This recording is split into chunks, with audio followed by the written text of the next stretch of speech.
মধ্যপ্রাচ্যে ইসরায়েলের সামরিক অভিযান দ্রুত বিস্তৃত হচ্ছে। গাজার পাশাপাশি এখন একের পর এক আরব দেশে হামলা চালাচ্ছে দেশটি।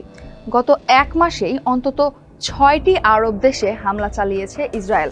বিশ্লেষকরা বলছেন, দোহা ও তিউনিসিয়ার হওয়া সাম্প্রতিক হামলাগুলোই এর বড় প্রমাণ।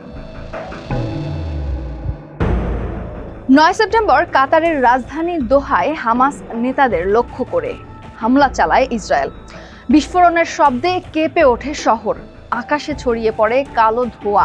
ইসরায়েলি কর্মকর্তারা জানিয়েছে, হামাসের শীর্ষ নেতাদের বৈঠককে টার্গেট করে এই হামলা চালানো হয়েছিল। হামাস সূত্র জানিয়েছে, হামলার সময় তাদের প্রতিনিধিরা ট্রাম্পের প্রস্তাবিত যুদ্ধবিরতি নিয়ে আলোচনা করছিলেন। এই হামলার নিন্দা জানিয়েছে কাতার ও ইরান। তারা এটিকে আন্তর্জাতিক আইনের নগ্ন লঙ্ঘন বলে অভিহিত করেছে। তবে ওই হামলাকে একটি সঠিক সিদ্ধান্ত বলে আখ্যা দিয়েছেন ইসরায়েলের অর্থমন্ত্রী বেজালেল স্মোটরিচ।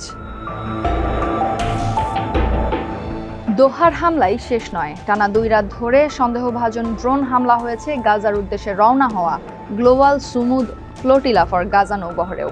আয়োজকদের অভিযোগ, মঙ্গলবার তিউনিসিয়ার উপকূলে ফ্যামিলি নামের নৌকাটিকে লক্ষ্য করে একটি দাহ্য পদার্থ বহনকারী ড্রোন হামলা চালায় ইসরায়েল। এর আগে বহরের আরেকটি জাহাজেও একই ধরনের হামলা হয়। ভিডিও ফুটেজে ড্রোন থেকে নিক্ষিপ্ত বস্তুতে জাহাজের ডেকে আগুন ধরার দৃশ্য প্রকাশ করেছে ফ্লোটিলা কর্তৃপক্ষ।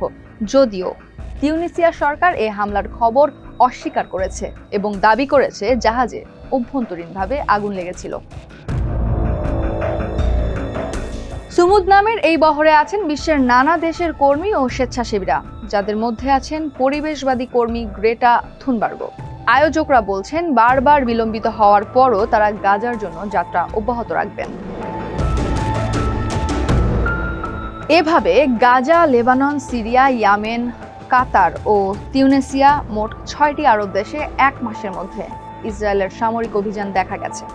গাজায় প্রতিদিনের বিমান হামলার পাশাপাশি সীমান্তের ওপারেও একের পর এক আঘাত হানছে তেল আবিব।